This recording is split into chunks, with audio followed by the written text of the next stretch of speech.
Hello and welcome to episode 8 of the Wrexham Legends Lounge podcast. Myself, Andrew Pollard, in association with Hill Street Social. This time out, it's Lee Jones back in the hot seat. This is part 2 of an extensive, fascinating chat with Lee. Last time out, we got up to Lee's time at Liverpool. We'll be elaborating a bit more on that here before then talk about his 2 return loan spells he had in the mid-90s at Wrexham, moving to Tranmere, moving to Barnsley, and of course returning to Wrexham for a 4th and final time where he helped us seal promotion under Sir Dennis Smith. And what an array of strikers we had to choose from at that point in time. That was when we had 4 who could come in and do a job. There'd be Lee Jones, there'd be Hector Sand, there'd be Lee Trundle, and of course, Andy Morrell.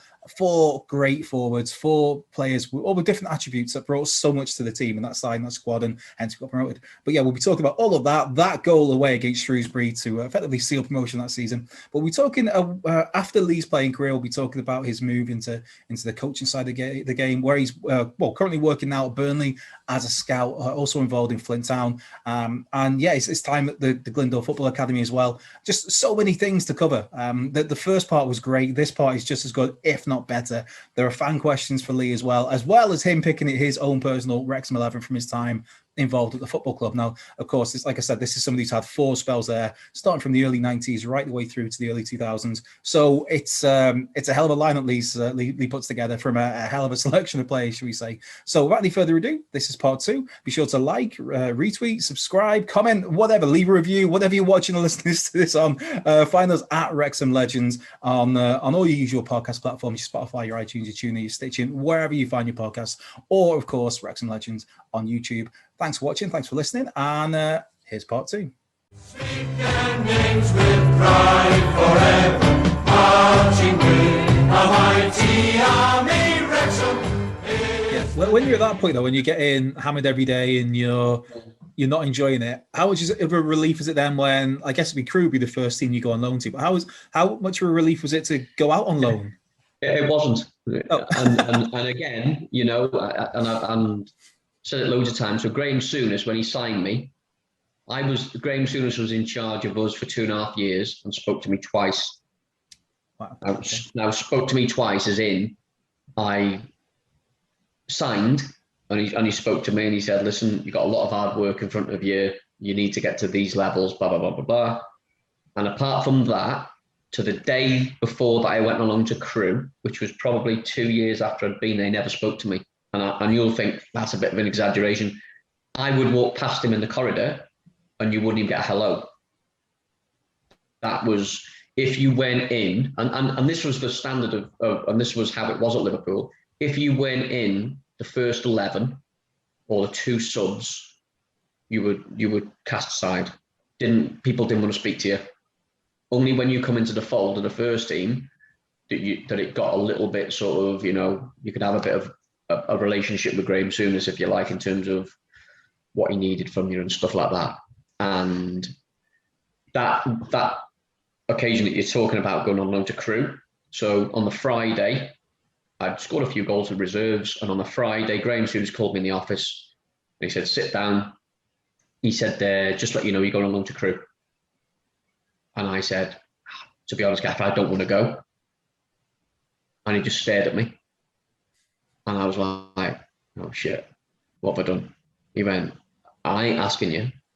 You're going, and you're going tomorrow. You're playing tomorrow. So I was like, right. He said, it'll do you good. Get some first team games under your belt. Go and play. Go and relax. Come back. And we'll see how you get on. So it's okay. So I was a little bit, wow. The problem that I think happened was that I went to Crewe, and Liverpool every single day was warm-up, and this is no exaggeration, by the way, warm-up, 15 minutes, 5-a-side, 45 minutes, 6 sprints at the end, done, every day. No coaching, that was it. So you learn everything, you do some 11v11 on the odd occasion, but that was every day. I went to Crewe, where Dario Gradi was the manager, and there was no 5-a-sides, there was no shooting. Every day was a coaching session. So for 2 hours a day, Monday, Tuesday, Wednesday, Thursday, Friday, no day off, Monday, Tuesday, Wednesday, Thursday, Friday, was coaching. And I was like, I'll be asked for this. So lasted there, I think, about 8 weeks. And I just said to Dario, I said, listen, it's not working for me. And it wasn't working for Crewe. No, I think I played some like 6 games and scored 1 goal, I think it was. So it wasn't working for either party. Went back to Liverpool. And then shortly after that, Graham left and Roy Evans took over. And then obviously I had a great relationship with Roy Evans, I suppose, up until the end. So that was a sort of different managerial style. Yeah. So that was the only sort of highlight really of Crewe. I remember scoring a 35-yarder at Crewe against Rochdale, against a guy actually who works for me in recruitment at Burnley now, goalkeeper Martin Hodge. So I rip him about that now and again. But that was the only highlight of being at Crewe, if I'm being honest. That was at the time where Crewe in the 90s, in the mid 90s, early 90s, and into the late 90s, to be honest, through the whole decade, they were under Dario Gradi. They were kind of the lower league team that were known as playing good football. There'd be people like Neil Lennon, Danny Murphy, Robbie Savage was there, Ashley Ward, Rob Jones. Rob had gone to Liverpool 12 months prior and was in the first team and done really, really well. Obviously curtailed by injury, but at the time. So I played with Neil Lennon, Stevie Walters. That's what I was trying to think. There was a left-sided player who was trying to think of. Stevie Walters, Tony Naylor, who had a good career, ended up at Port Vale. So at the time, and that was like their production lines. Ashley Ward come through it, and obviously I think he ended up going to Man City. Barnsley, played at Barnsley. So there was like a production line of players who were churning out year on year on year, and that's how they survived. But it just was a million miles away from. I'd felt I'd gone from Wrexham to Liverpool. I'd settled down at Liverpool after around 6 months, and I was then enjoying my football, and I was, scoring regular in the reserves and stuff.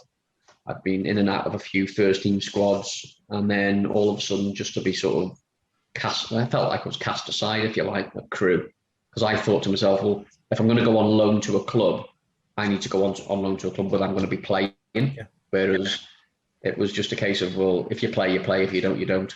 So it wasn't really beneficial for me or for Crewe or for Liverpool. But I ended up doing it because Graham Souness, his eyes were so threatening that day. I thought to myself, it's bad enough now to see him on Sky on Super Sunday when he's just eyeballing somebody across the studio. He's fine now. He's fine with me now, to be fair. I bumped into him a couple of times and he's fine. And, he openly admits, his methods of management back in the day were a million miles of how it probably should. He tried to change things too quick, in terms of things that he did, and it didn't really work. But he's a fearsome character, and I wouldn't mess with him now, and I certainly wouldn't have messed with him 30 odd years ago. No, it always gives me a chuckle to see him on Sky on a Sunday, and he's talking about there'll be some horror tackle, and he's having a rant at the player who's took someone out, and then you're thinking, I'm old enough to remember Graham Souness's tackles and seeing the videos of Graham Souness where he's just going through people, knee high studs, no intention of the ball. Intense fella. But when was it you got when you broke your leg at Liverpool? Because that's a massive moment. Yeah, so I'd been given a new 2-year contract at Liverpool, and I was doing really well. Scored like 15, 20 goals in the reserves, and we were playing Sunderland on a Tuesday night. And I'd been on the bench 4 or 5 times, and there was talk in the press that I'm going to get the chance and this and that. And I remember there was a guy called Gary Bennett, funny enough, who was the centre half for Sunderland. And in the first 5 minutes of playing at Anfield, we're 2-0 up and I've scored 2. And Gary Bennett says to me just after the second kickoff, he said, next time the ball comes to you, I am breaking your leg. And I was like, good one like that. And within a minute, he tackled me, and he cracked my fib just below my knee. That's how high it was. And then that was it. So I was out for 3 months. So that was a tough thing to take, really. That was, I had a load of injuries. I had, so I tore my Achilles within 3 months of being at Liverpool. I broke my leg. I had to have my thigh muscle fused back onto the bone. And I had 2 horrendous hamstring injuries, as in I'd been shot, and I've still got the golf ball in my right one to prove it. It's horrendous. But, so for probably the 5 years I was there, I was probably injured in total around 2.5 years. So, but that's football. A lot of people go through football without having an injury. some of the soft tissue injuries you pick up, but the leg break was, it was just a nasty tackle. Like, but again, you could get away with it. Was there any apology after the game, or no, nothing? Just no. Well, it actually happened in the centre circle at Anfield, and the referee said to me that I had to walk off. He said, "You're faking injury." Wow. And he made me walk off with the physio. He never refereed a game after that because we put a complaint in. That obviously, I said, "Listen, I need the physio, I need a stretcher." I said, "I've done something. I've got this horrific pain just below my knee." And he was like, "Nah, you can walk off." He said it wasn't a bad tackle. So obviously, he never refereed again. But yeah, it was quite a high one, to be fair. Yeah, but it sounds a bit on that one. Yeah. And I guess when these injuries are coming on, that's when Liverpool give a chance to Robbie Fowler as well, who you've been playing resis with. Yeah. So Robbie obviously got into the team. So it was, as I say, I was there for 5 years, and when I got there was Russian Saunders and Rosenthal. Then, sort of the mid-time I was there, Robbie Fowler broke into the team, and obviously we all know what happened with that. And then the back end, just before I left, Michael Owen broke into the team. Yeah. So if you look at that, there's Ian Rush, Robbie Fowler, and Michael Owen, arguably the three best, or one of the best strikers in the world at their time. Michael won the Ballon d'Or. Yeah. Ian Rush is a record scorer for Wales, and Robbie Fowler, was just a born natural finisher from Liverpool, who was unbelievable. He was another one. He got his injuries a bit later on, but those first probably 6 years of Robbie Fowler was just unbelievable. He was frightening. And we used to play up front in the reserves together, and it was frightening. Honestly, it was magnificent just to play with him. And Robbie was one of them players. If right foot, left foot, he said put the ball anywhere in the net, he would do it with both feet with ease. And then, as I say, when I left Liverpool. Would have been in '97, and Michael was coming through. Yeah. They'd offered me I'd been there for 5 years. They'd offered me another 2-year contract, and I just thought, I just need to leave now because I've not played enough football, and then ended up going to Tranmere. Yeah. Before you went to Tranmere, before you left Liverpool, you come back to Wrexham on loan for 2 spells. First one was a year before when I think 9 and 20 you got for us. Was there any chance of making that permanent at the time? Because you came back and it just seemed perfect. Yeah, the first one wasn't ever a chance of being permanent. The second one was. I remember Brian Flynn speaking to me. I'd had an interest from 6 or 7 clubs. Ipswich, Norwich were 2. Tranmere was another, and Wrexham was one of another couple in the lower leagues, if you like. Yeah. I think we were League 1 at the time. Yeah. Mid-table league. The old second division, League 1. Yeah. Ipswich, Norwich, Tranmere were in the Championship as it is now. And I just felt, coming from Liverpool, I'd obviously played a few games in the Premier League, but I just felt that I wanted to try and play as high as I could. Yeah. So Brian Flynn they'd offered me a 2-year contract. Again, didn't even discuss money, anything like that. And I just said, listen, I said, I've been at Liverpool for 5 years and I feel like I need to go and play somewhere where I can try and be as high as I can and give myself the best opportunity to get back into the Premier League. And I felt with either Ipswich, Norwich, Tranmere, I would have that opportunity. So that was the reason that I ended up going to Tranmere.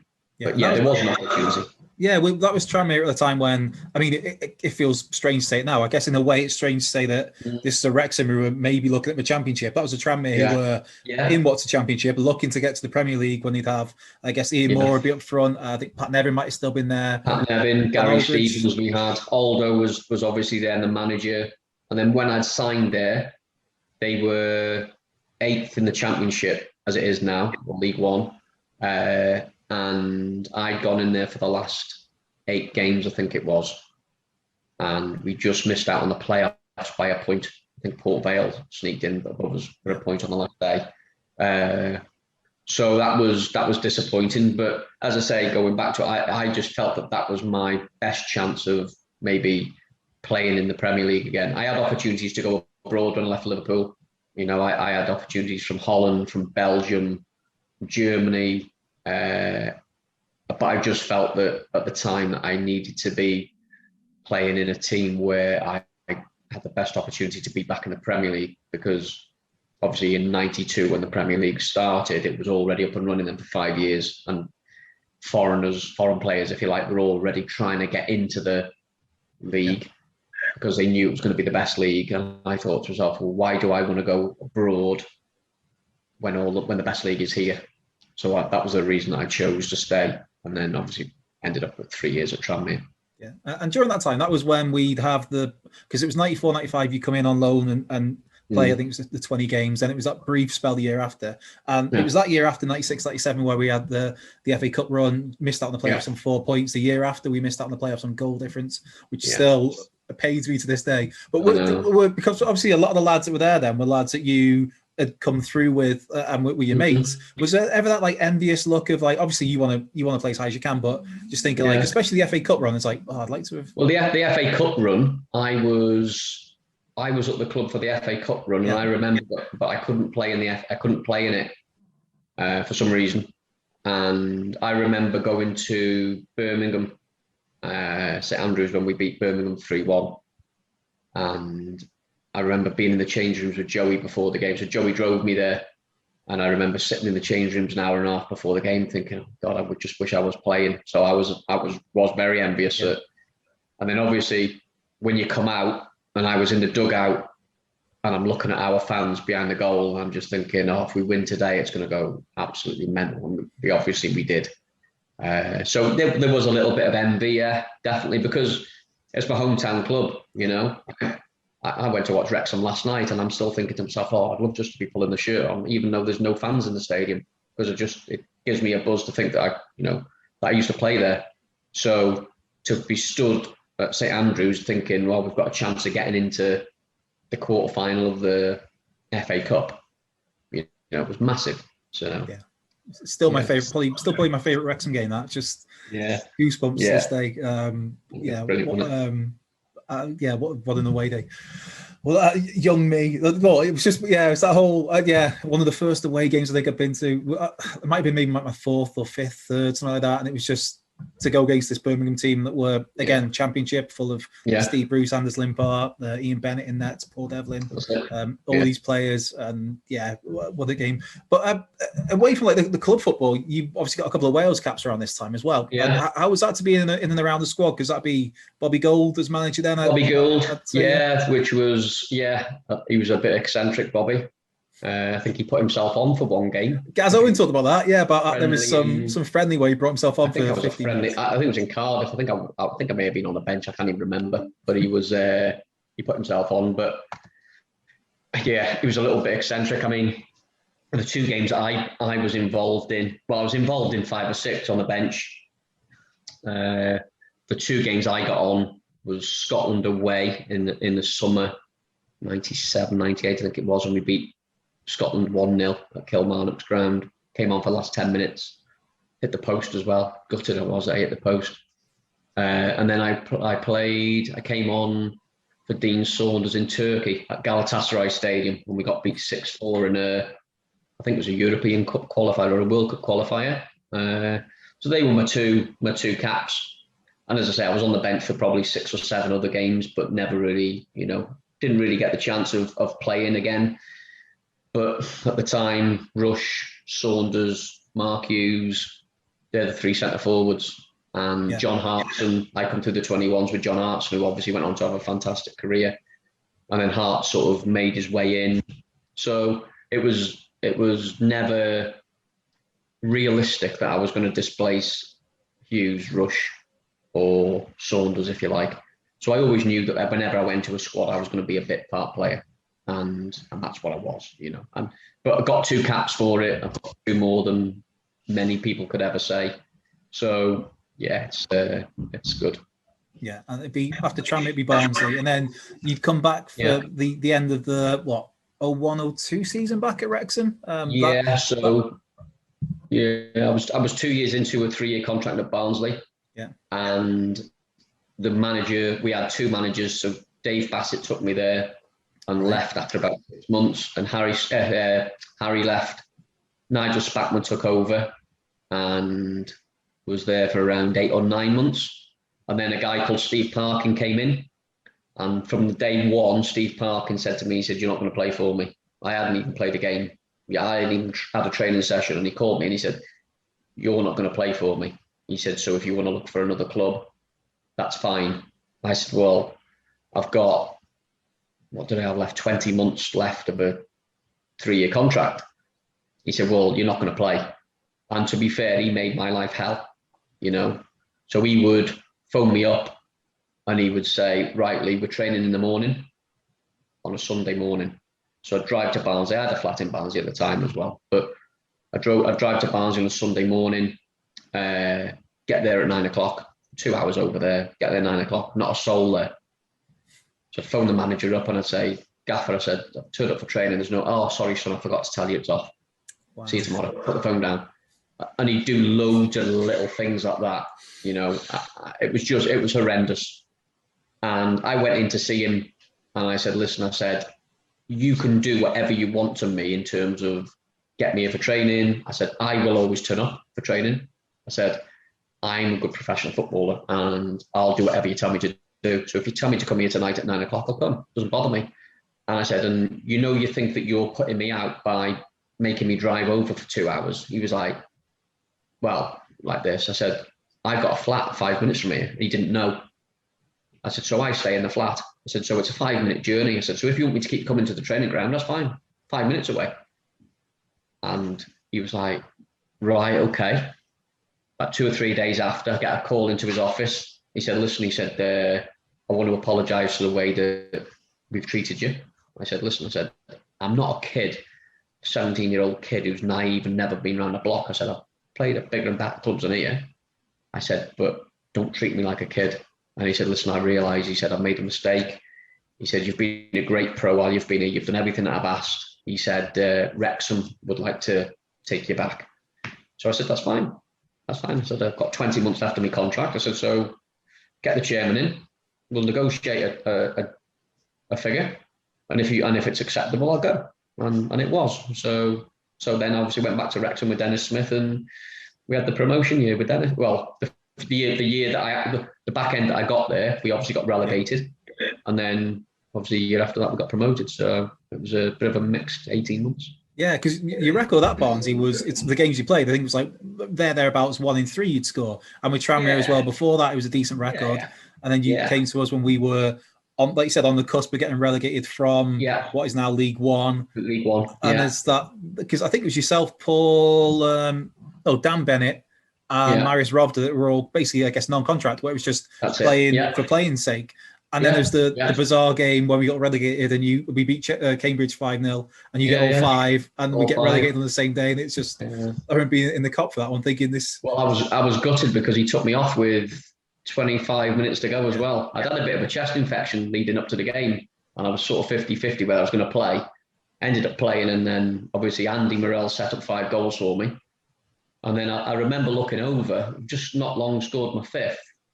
And I can see Hector getting ready to come on. And I'm thinking, well, he's not going to take me off because I've scored 5 already and there's 25 minutes to go. And I actually felt that I would score 7 or 8 because every time we went forward, I just thought, it was just one of them days when everything went in. And I was just seemed to be in the right place at the right time. And Andy Morrell was just feeding me these balls. And I was just like, score. I'm just thinking, I'll score 7 or 8. And I looked over and I can see number 44. And I'm thinking, that's my number. As I looked at my shorts, I'm thinking, he's taking me off. 5-0 up with 20. And he took me off and I said, "Why are you taking me off?" And he went, "Well, you're looking tired." I went, "I'm tired?" I scored 5 goals and look tired. He said, "Have a rest." He said, "You've done your work for today. Have a sit down and have a rest." And then I found out later that the record goal scorer was Tommy Bamford, who'd scored 5 at home. I think Wanyagati went on and scored 5. 25 minutes of the game left. I 100% believe I'd have scored 6 or 7 that day. Wasn't to be. Be greedy. But then I was obviously disappointed after because we got in the change rooms and they said, being relegated. So it wasn't, even though I should have been sort of celebrating that I'd scored 5, I was really gutted. I remember being at home and thinking, we've just been relegated. I've been in a team that's been relegated and it wasn't a great feeling. So obviously then I'd talked with a few other clubs in that summer Dennis Smith said, listen, we want to keep you. He said, I think yourself, Lee Trundle, Andy Morrell next season. He said, we've got a fantastic chance of being promoted. He said, will you stay? So I was like, yeah. Financially, it wasn't benefiting me one bit because I'd had offers from 4 or 5 other clubs that were financially far greater than what I could have got. I think the 5 goals at the end of the season certainly helped. Yeah. But I was like, I've been relegated with my hometown club. I've just got unfinished business and I just need to play for us, play for Wrexham, and see if we can get to back to where we were. And then obviously we've had the promotion year, which made me feel a little bit better. Yeah, it was. It was some of the best football I've ever seen. The racecourse was that promotion year with the 3-5-2 with Carlos on one side and Paul Edwards the other. Just the football, and obviously we get 3rd place, which would get us promotion with, again, a 5-0 win against Cambridge, which you'd score in. But how was that? You talked about there was Andy Morrell, there's Lee Trundle, there was Hector Sam and yourself, and there's these 4 forwards where, as a fan going, you're like, whoever plays, happy days sort of thing. How was that as a player to have that competition? Because obviously only 2 striking places in the team. Well, I started the season. I did a good pre-season, and then I started the season up front with Andy. I think we played away at Scunthorpe. I think it was the game when Wayne broke his leg that I was responsible for as well, with a slow ball back into him. And I totally regret that. But that's another story. But I started the season, and I think we'd won the first couple of games. And then I think we played on a Tuesday night against Oxford. And I remember backheeling the ball to someone and I felt the hamstring go. I thought, Jesus. And then that was the start of that season being sort of in and out. So I'd started the season and thought, you know what, if I can get a run of 20, 30 games, we've got a chance of getting promoted. Yeah. It was probably as good a thing of, if I'm not being selfish, but be a good thing for the football club that I did get injured, because Truns came in and Truns was on fire, and then Truns and Andy Morrell sort of, they clicked, and I'm then sat on the side, even though I'm injured and sometimes I'm a sub watching them, I'm looking at them thinking, oh, wow, I'm like a fan sat there. I want to play, don't get me wrong, I don't want to be sat on the bench, I don't want to be sat in the stands, but I'm thinking, oh my God, these two are unbelievable together. And I think it worked well that obviously when Truns had a run of games, I would maybe come on for 20 minutes and play the odd game here and there, and Hector would do the same. And me and Hector would start a few games, Andy goes on and scores 30 plus goals, whatever it was. And it just, for me, it just worked really, really well, because there was 4 strikers there, and I wasn't bitter if Andy and Hector and Truns went on and scored, or I don't think that they were bitter if I went on. It worked really well, and obviously, I consider sort of, well, the 3 of them still good. I don't see Hector much, but the other 2 still really good mates, and we still have a laugh and a joke about that year. But it was just fantastic to play in, and again, scoring the 5th goal against Cambridge to get promoted on the last game of the season in front of the Cop was just like a dream come true again. It was a sort of, I felt that I'd come full circle, from being a player at 17, scoring in front of the Cop, in front of 1,200 people against Rochdale, which was my first league goal, to then being nearly at the end of my career, playing in my hometown club, getting them promoted, or helping them getting promoted, playing in front of the Cop. It was just, I just felt it had come full circle, and obviously, for me, it was a really special moment. Yeah, and me too. I remember it was my to age myself. It was thereabouts around my 21st birthday, and there's like a present. My mum and my old man had got me, and I think it was 3 mates at the time, into the director's box for like the VIP stuff, and it's just like this celebrating 21, had a few beers, and then it's just all the celebrations on the pitch, and just being like up in the, I guess what would be Bamford's now, and it was surreal scenes. You talk about the strikers there, and I thought like everybody brought so much to it, so much different to it, because obviously Lee Trundle, you said earlier on about one of the most skillful players you've played with, one of the most skillful players I think any of us have ever seen at Wrexham, and him and Andy Morrell had a great relationship. Yourself, I always thought yourself, you were the most clinical finisher out the 4, and the movement, and then Hector was just that erratic X factor with Hector, where off the cuff Hector, he was off the cuff.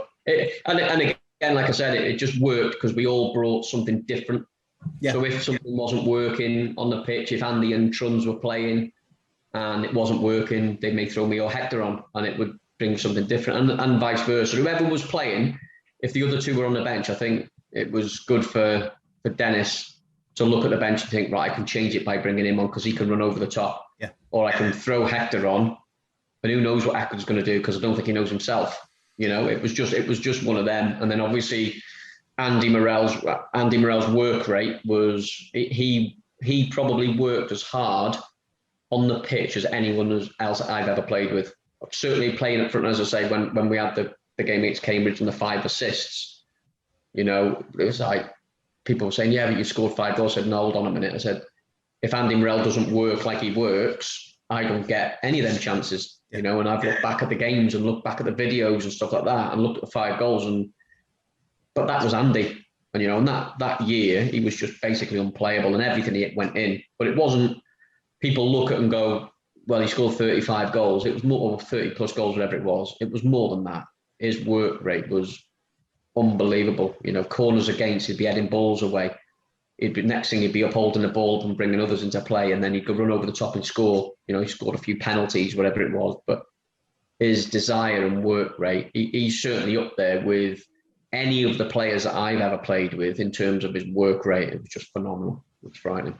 Yeah, and then we get promoted with that side, which, as I mentioned, that 3-5-2 is just so much fun to watch. How fun was that to be involved in? Because that was a system which I guess I'm going to go on a limb and say you probably never really played in before then, because it wasn't. I mean, there was that spell probably in like the, I guess, 97, 96, 97, 98, where you'd have like Glenn Hoddle would start kind of playing it for England, and a few Premier League teams would try it out. But how was that to play in that system with those players around? I mean, to be fair, we never really bothered about systems, you know. We just, if the gaffer said go out and play like this, then you go out and play it. For me, it didn't really affect how I played, because as a centre forward, if you're playing a 2, the only difference really with the centre forward is if you play up front on your own, which I never really did because I wasn't that type.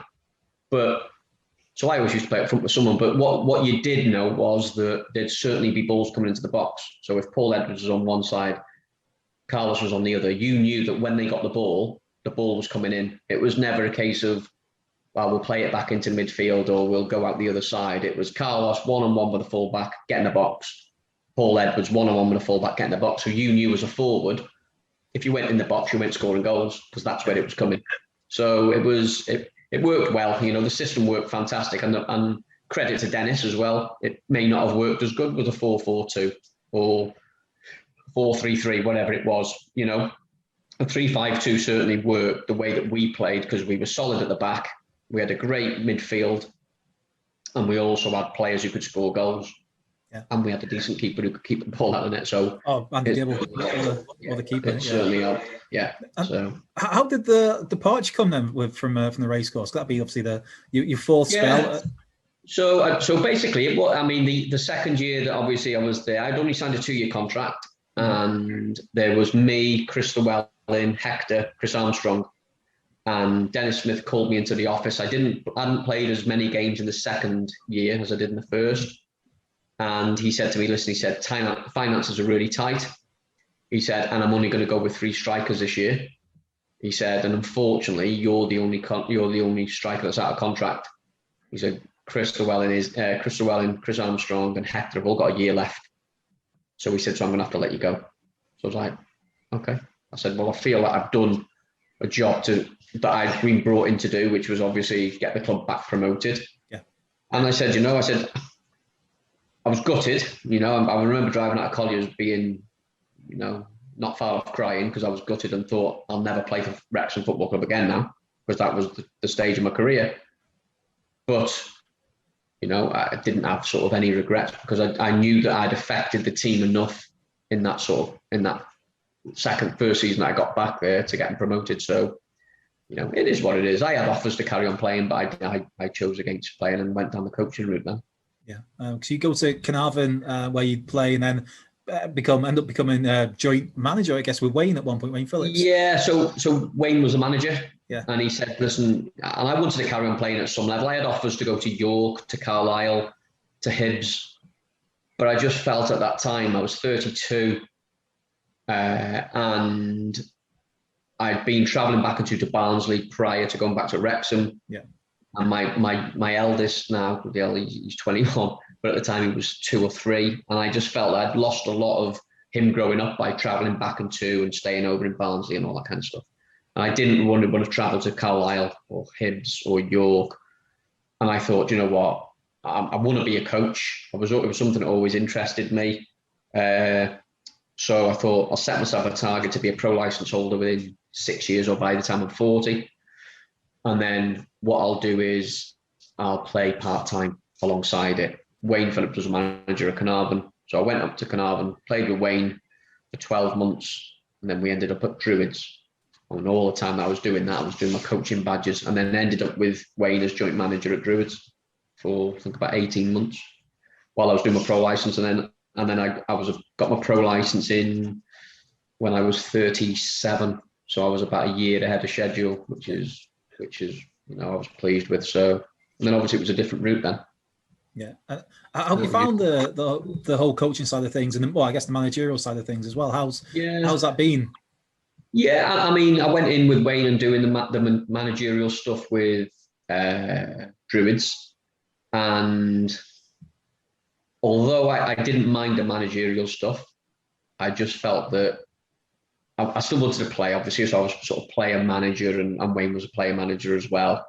And I always used to think, well, if I was a player and I've got Wayne and myself, who do I go speak to? Sort of one of them things. So I think obviously we didn't, I think it was about 18 months, we kept them in the Welsh Premier League and did what we were brought in to do, and then we'd left. I mean, in terms of what I do now, I'm assistant manager to Neil Gibson at Flint. So I do that alongside my Burnley stuff. And I feel more comfortable being an assistant and a coach and doing the coaching than maybe dealing with the day-to-day rubbish that a football manager has to deal with, and it's the same at any level, whether it's Welsh Premier League level, all the managers will say to you that every day they're dealing with rubbish that they shouldn't be dealing with.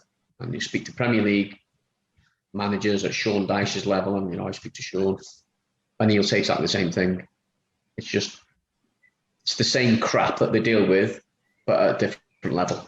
And with what I do now, wouldn't allow me to be a manager anyway, because it's just too time consuming. It's 24/7 being a manager, whereas being a coach and being an assistant, although you do a lot of work in terms of the prep and the coaching and a lot of stuff on match day, you don't have to deal with the day-to-day rubbish of whether it be the board, whether it be the players, whether it be the chairman, the grounds, whatever it is. You don't have the media. You don't have to deal with any of that, which I'm quite comfortable with.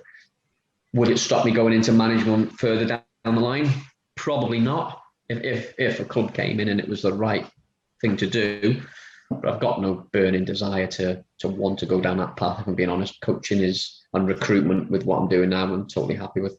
Yeah. And just before we get to the fans' questions and your Wrexham 11, what is, just for people not aware, what's the role you're doing at Burnley then now?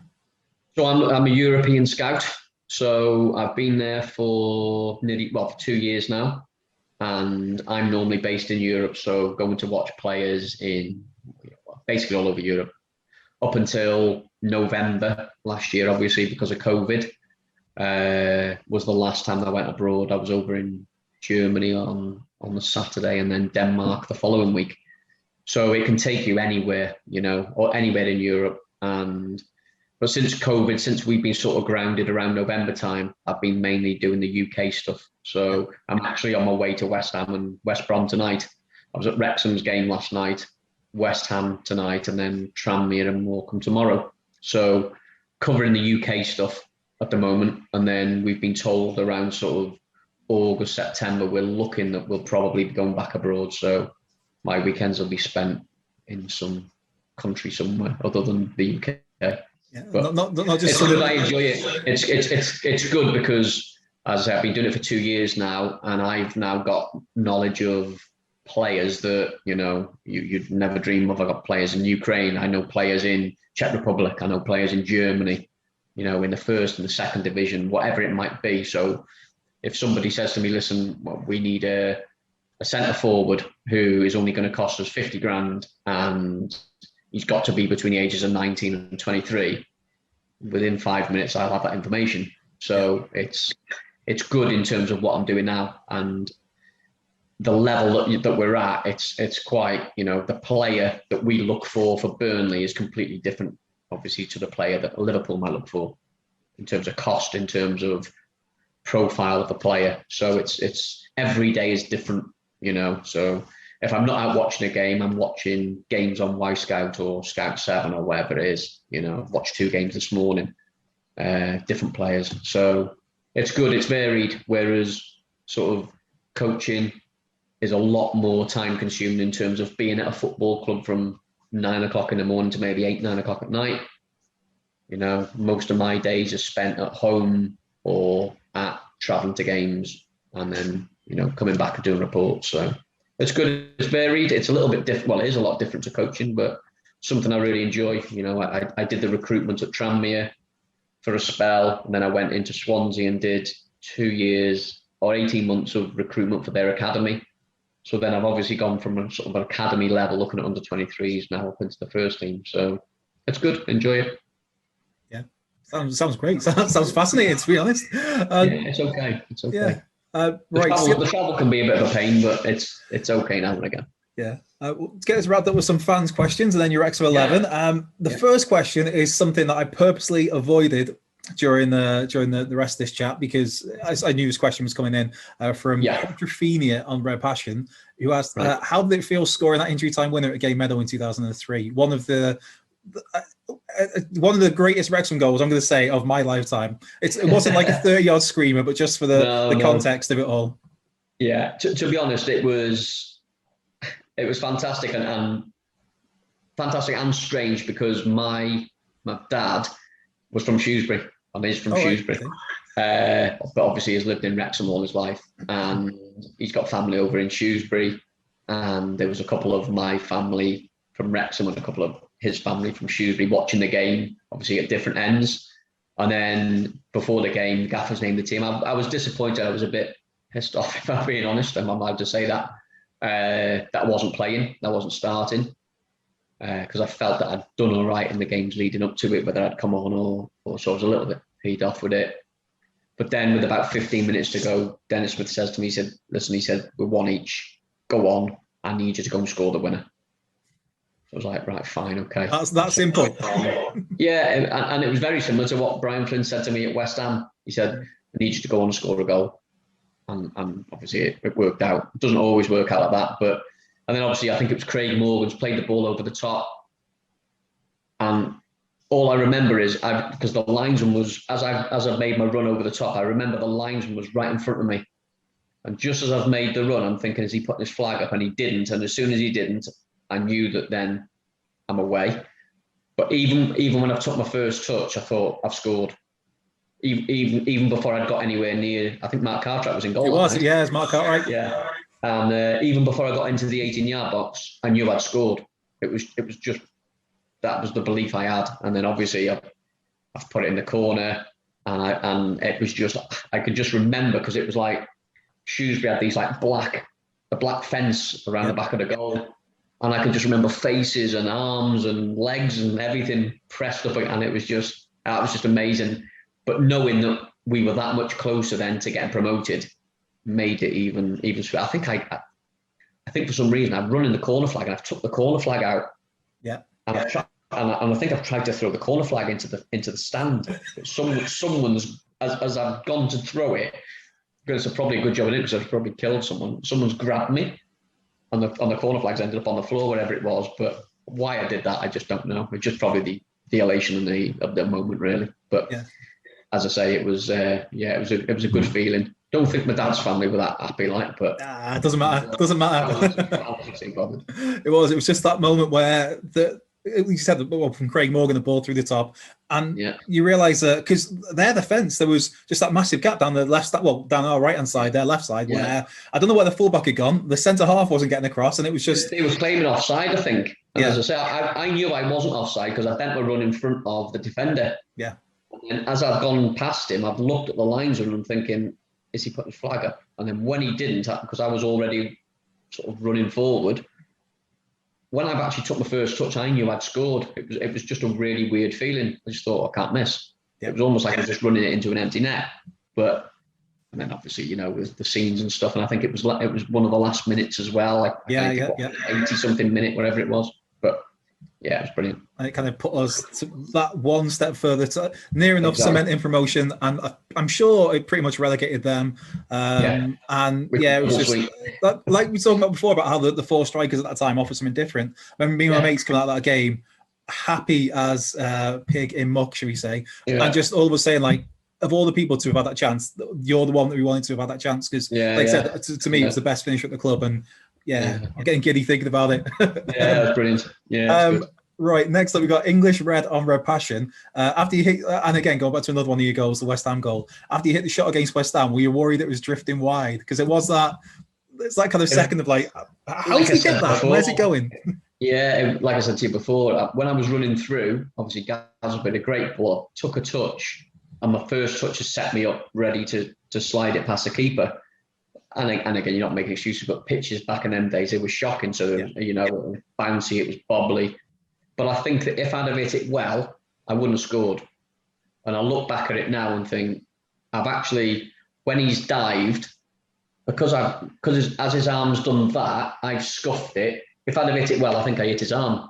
But because I've scuffed it, sort of bobbled under his arm before he's gone down, and it's ended up trickling in. But when that moment from actually kicking the ball to it going in the net felt like forever, because I just thought, I knew it was going in because I could see the line of it inside the post. It was about a yard inside the post, so I knew it wasn't going wide, but it just took an age for it to go in. And then obviously when it did, then rest is history, as they say. Yeah, it's like that Carl goal against Birmingham, where it's just it took about 4 days to get in. Like it was going to go what, and then just and you just think it's just one of them things. And sometimes, you know, you hit it and it goes in within like a split second, whereas other times you do hit it and you don't get a good contact on it, and it takes a while. But it went in. You only get one goal, whether it's a 35 yard or whether it's stuff. And I've got mates now who go, have you seen that goal on YouTube? And they put it on YouTube, isn't it? And they'll say, look at this. And they'll stick it on the TV. I mean, we were at a barbecue the other week and they put it on the TV. Look at that shit. I went, listen, you only get one goal, whether it goes in the top corner from 35 yards or whether you scuff it in. I said, so it doesn't matter. So that's my comeback for him. Perfect comeback on that. A question from Haruki wants to know just about your experiences of your time involved in the Glyndŵr Football Academy. Yeah. So, I mean, we set that up. It was basically a way to encourage released players. And obviously at the time, Wrexham had a centre of excellence, but when we weren't really producing players through the academy to get into the first team. And, you know, our idea was sort of, can we form this academy with the university? So they go into the university and study, and at the same time have the opportunity to play for Wrexham. So they'll train alongside the first team. So there was the first team, the youth team, and then the Glyndŵr Academy. And the idea was to maybe get one out of that Glyndŵr Academy that's not going to cost the football club any money and get them into the first team. Now, when we got it, so when we started it, it was Kevin Wilkin was a manager, and Kevin Wilkin really bought into it and said, what a fantastic idea. Barry Horn and Don Bircham really behind it, but we need a first team manager that's going to sort of enhance it and embrace it and then give the boys the opportunity if they're good enough. And if they're not good enough, fine, not a problem. And Kevin Wilkin came in and to be fair to Kevin and Gary Mills at the time, who was his assistant, gave the boys opportunities to train with them. So they train with them most days, you know, the better ones. And it worked really well. There's a couple of lads who played. I think Corey Roper made his debut. I think Liam Walsh made an appearance. There was a couple of others who were in and around the fringes of it, and it worked really well. And then it sort of fell flat on its face when they brought in Gary Mills as manager. So Gary Mills came in as a manager and from day one said, don't want anything to do with any of the youth players.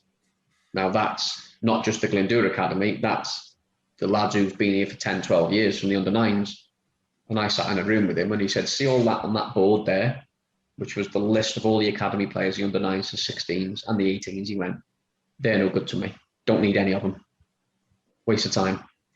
And from that day, I thought the club's made such a massive mistake, which they had. And obviously, people who employed him will have to take the flak for that, and rightly so. But there was just he was not anyone who embraced Wrexham Football Club as it should be. Not interested one jot about any of the young players playing, just not bothered. So it literally fell flat on its face because of not because of Gary Mills, but because of the people who employed him. That was a long and short of it. And it sort of, Dean Keats, towards the sort of back end of it, took over the coaching side of it. I moved then, sort of that back end, I moved to Tranmere. They'd offered me a great opportunity to go in as their academy manager. So I'm sat there with Gary Mills, looking at this club, thinking, not interested in youth. And Gary and Mark Palios at Tranmere has given me this opportunity to go in as academy manager and make a huge difference with their youth project. And it was a no-brainer to leave. It was just so. Dean Keats took over the running of the academy until it sort of ended in terms of the football opportunity. The lads still carried on and still got their degrees, which was fantastic. There's a couple of them. I spoke to Liam Walsh, who's now playing at Penabont. So he got his degree in sports science. Joe Newton went on. He's now working at Bristol City as their first team analyst. So Corey Roper was another one he got his degree, a master's in sports and exercise science. So success stories off the pitch, but not so much on, And I think if the club would have employed or kept Kevin Wilkin on, or employed somebody who wanted youth at the heart of the football club, and I'm not just talking about the Glyndŵr Academy, I'm talking about the under 9s all the way through to the youth team, plus the Glyndŵr Academy, the football club wouldn't be in the mess it's in today, in my opinion. Yeah. But you've then got to look at the people who've employed him. I think a lot of people would agree with you on that. Just that whole, Gary Mills is a topic we could talk about for another hour, and the decisions made at that time. And I've got stories, and other people have got stories that would make your eyes water, and you would not believe that went on at the football club. And you can speak to parents of players who were in that academy who would tell you stories that make your eyes water. And many people will probably look at this podcast and just say, he's talking rubbish. Believe me, that I'm not talking rubbish. There is a lot of stuff that people don't realise went on at that time, But listen, that's water under the bridge now. We can just look forward to a successful Wrexham being taken over by two good owners. Very much so. And a slightly lighter question on the back of that one from Paul M. Wrexham on Twitter. This one, your favourite Wrexham goal? My favourite Wrexham goal, obviously the Shrewsbury one. Mm-hmm. That's very high. Obviously the West Ham one is very, very high as well. The one that sticks out really in my mind is the goal against Cambridge that got us promoted. Yeah, the 5-0, not the one where I scored the 5, but the other one. Going through 1-on-1. Yeah, someone put it on Twitter the other day. And it shows you the angle from sort of ground level, and all the cop is just absolutely chock-a-block. And that's the one that really sticks out. My debut goal against Rochdale, my first goal, I still remember that, although I don't think you'd be able to get any footage of that. But there's a few that stick out in the mind, but certainly that one that got us promoted, or the one that helped us get promotion. Yeah. Cool as a cucumber there. Cool as a cucumber. Not too bad. No. Yeah. And I don't know if this is an inside joke, but Mark Bolton's got in touch on Twitter to ask, do you think JP was the best physio you ever worked with? JP? Yeah, I saw the question. Matt Bolton, yeah. So JP is the... So when I went to Prestatyn, so I went in as director of football at Prestatyn because I had my pro licence, and JP's a physio there. And... all I'll say to you is that he gives the worst rubs before the game that anyone will ever have. So he'll have rubber gloves on, but instead of putting oil on, he'll just give you a rub, and just the hairs are just coming out of your leg. And he's just a really funny man, honestly. But to be fair, all the staff are. There's Martin Jones, who was at Prestatyn, JP and Bolly, Matt Bolton. Yeah, they're really good. They're really good. Yeah, and a former teammate of yours has got in touch as well. Steve Thomas, Oz, has got in touch to out of 10. What do you think of the chef's food at the training ground? Oh, two at best. Yeah, 2 at best. It wasn't a la carte, put it that way. It was more like off the card. It was yeah, not. Again, some of the things that went on.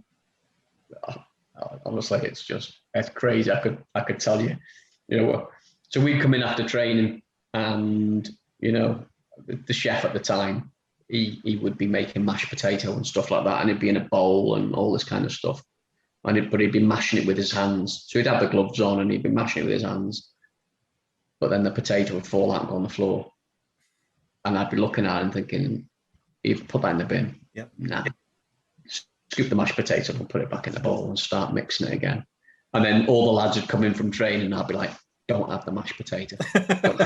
Be on the floor." And it used to happen, the food was, it wasn't great, if I'm being honest, but listen, it is what it is. Yeah. But Ozzy actually likes the green beans. Ask him about the green beans, and when you do the next podcast with him, and he'll elaborate on that for you. He is on my hit list to get on here at some point, so I'll make a note of that one. Keep that in mind. Yeah. The last question before we get to your Wrexham 11, what was the differences between playing under Brian Flynn and Dennis Smith? Because there's a lot of the players that you came through with early on, they wouldn't have played under Dennis. Obviously, you through your different spells got to play under both of them. Yeah, I think obviously there were 2 different times at the football club. Yeah, obviously, Brian Flynn had thrown the youngsters in because he could, and we were sort of in and around that bottom edge of the table, but he was doing it for experience. Whereas Dennis had brought in sort of a good mix of youth and experience, and it was all about, certainly when I got there, was winning the league and get promoted. So there wasn't a great deal in terms of difference in terms of managing and coaching, I would say. We used to do the 11v11 on a Thursday, which was a standard thing with Dennis. Hour and a half. It was Groundhog Thursday, and it never changed every week. Rooster was the assistant manager at the time. Rooster was fantastic. Made the lads. If any lads were down, he'd get his arm around them and pick them back up. And it was always, whenever Rooster was coaching or whatever, it was always a buzz, and you always felt you were at it. So there was similarities. They weren't the same, but there was similarities between the two. And the end goal was that, we wanted to get promoted at the end of the season. And we did with Dennis. Yeah. And this is the moment everyone's been waiting for. Lee Jones, this is your Wrexham 11 from your time, your various stints at the football club. Yeah. Well, I looked over it last night, and there was loads and loads that I've forgotten as well. But I'll kick off. So I was going to go with a 4-4-2. Right. So my goalkeeper choices were obviously Dibbs, Vince O'Keefe, Mark Morris. Mark sort of edged it for me only because when I sort of broke into the team, he was a young lad as well. And, he was fantastic. Some of the stuff he was, and obviously he's gone on and done really well, and is now, with the academy, I think, at Liverpool, and with their goalkeepers, he's done fantastic. And my back 4, again, it was a bit of a toying cost, this one, with Maka and Andy Thackeray. So obviously different times that I was there together. There was a different period of time. But for me, Andy Thackeray was just, not saying that Maka's not reliable, because Maka could throw in the odd 30-yarder. But Andy Thackeray, every time he went on the pitch, was 7 out of 10, 8 out of 10. I don't think Andy Thackeray ever had a bad game. He was just a machine up and down all the time. I just broke into the team, obviously, and looking at someone as a professional footballer, he was the epitome of a pro. Just everything he did was spot on. Not an ounce of fat on him. Lived his life like it should. and a great example to certainly young players. My first centre half, so there was obviously Mark Sartori when I first obviously got into the Wrexham team. But Carlo was going to Man City and England and doing good things with them. But for me, the person I couldn't ever leave him out would be Joey Jones. Joey was just, probably, I know he is, he's Mr. Wrexham. Like I said before, he's like a second dad to me. He'd look after you on the pitch. So if anything happened on the pitch, he would be the first one over, and no one ever messed with him. And you always went on the pitch knowing that he had your back, whether you were playing well, whether you were not. You know, if anyone had a go at you, like I said to you before, the John Bowden story, he was always there for you. So Joey, for me, an absolute no-brainer. Alongside him is a player who I don't think got enough credit. And I always say this to people: whenever I went on the pitch and this player played, I never thought we were going to concede, and that's Mel Pejic. Yes. Mel Pejic played right centre half. And I remember playing against him for Hereford, Wrexham against Hereford in the Welsh Cup semi-final. And I thought, Jesus Christ, I couldn't run past him. I couldn't outstrength him because I wasn't like that way anyway. I couldn't beat him in the air. I couldn't do anything to beat him. And I just thought, wow. And then in the summer we signed him. I was like, oh my God, we signed Mel Pejic. And he was the same day in, day out training and in games. Whenever he played, I never felt we were going to concede. It was just, that's how it was. So Pedge, obviously, and I think he was very underrated in terms of what he brought to the football club at Wrexham. Left back, no-brainer for me, Phil Hardy. You know, came in as apprentice with Phil.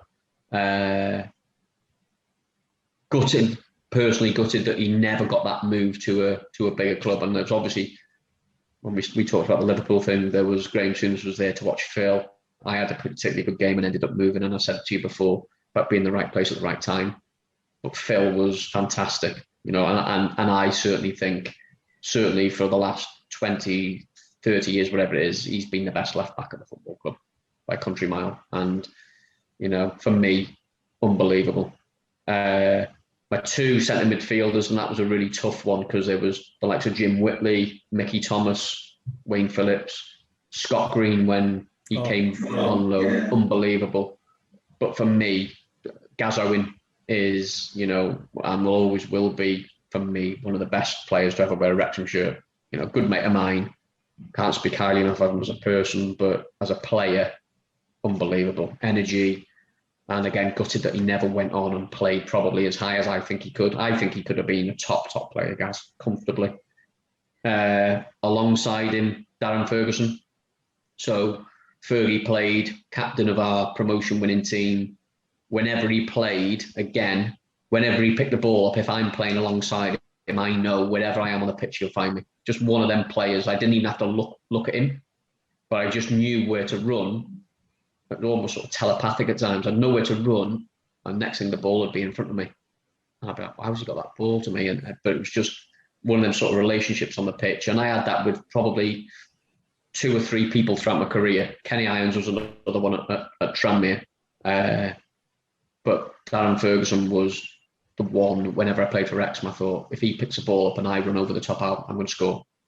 So the 2 wide men, Carlos Edwards, again, no-brainer, created so many chances, that promotion-winning team, went on, had a really good career, obviously, at Millwall and Sunderland, but quick, power, pace. You know, he could cut back on his left foot, he'd go to cross it, he'd cut back on his right, and you're just like, some of the things he did were unbelievable. On the other side, Carl Connolly, you know, Carl come in, probably you'd look at Carl when he first come in and say, Carl will never, ever be a footballer. He's I mean, I was skinny. He made me look fat, but strong as an ox. His timing in the air, his leap. So we used to put goal kicks on him and he'd come across the full back and he'd just head it inside. And whenever we had a goal kick, I always knew that if it was going to Carl, if I made my run and my timing was good, I'd be on the end of it, because he'd never used to lose a header. But strength-wise, I don't know how he was so strong, because there's just nothing of him. But, you know, as a midfield for Carlos, Gaz, Darren Ferguson, Carl Connolly, I don't think there'd be many teams that would beat them. And then up front was pretty difficult, if I'm being honest. You know, played up front with a few really, really good players.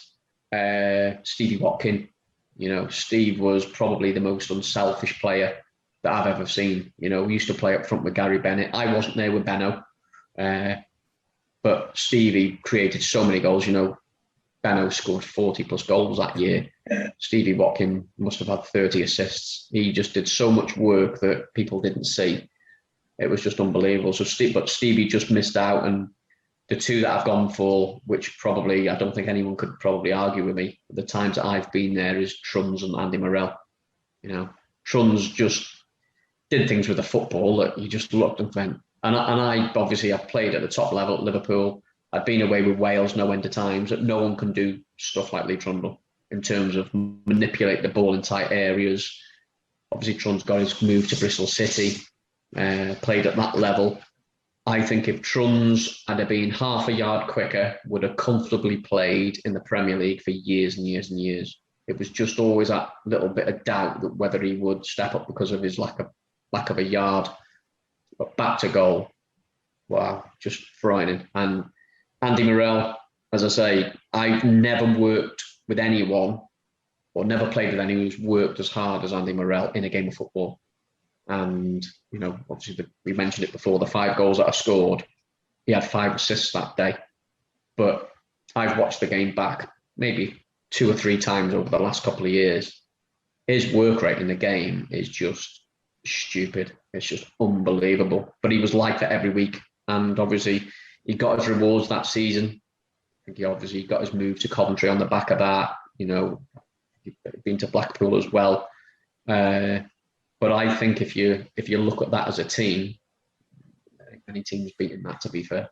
You know, a hell of a side, a hell of an 11, huh? Yeah, you know, listen, there's loads of players who had probably, you know, Rooster, for instance, you know, had Brian Carey at the back. It was just, you know, Mickey Thomas, for instance, you know, all legends, quality players. But, you know, I could have been the same as Mark Cartwright. I ain't sitting on the fence and picking 25 players.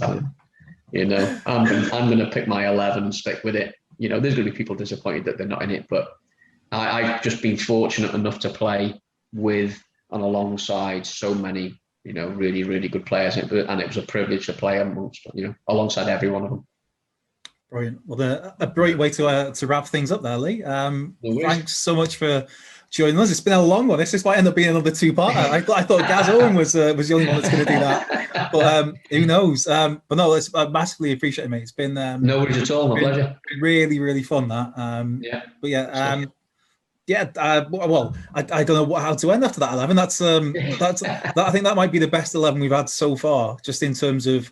Yeah, it's not a bad 11, to be fair. No, yeah. There wouldn't be many teams that beat it, but I don't think so anyway. You know, it's got a bit of everything. I think it's got a bit of fight with Joey and Pej.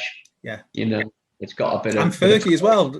Oh, Darren liked yeah. Well, Fergie loved the scrap. Yeah, you know, I remember him coming to blows with Hector a few times in training, and a few handbags flying. But you know, that was the same every week. There was fights every week in training, but you know, that's the norm. I imagine 2 very different mentalities there with Hector and Darren.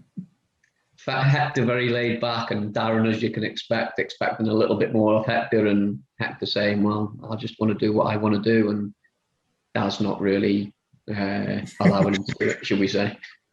So, but no, it was good. It was good. Cracking. Well, this has been episode 7 of the Wrexham Legends Lounge podcast. Myself, Andrew Pollard, joined by Lee Jones in association with Hill Street Social. Be sure to subscribe, like, comment, retweet, all that good stuff by search for Wrexham Legends on all your podcast platforms and on YouTube as well. Lee, once again, cheers, mate. Thanks for joining us.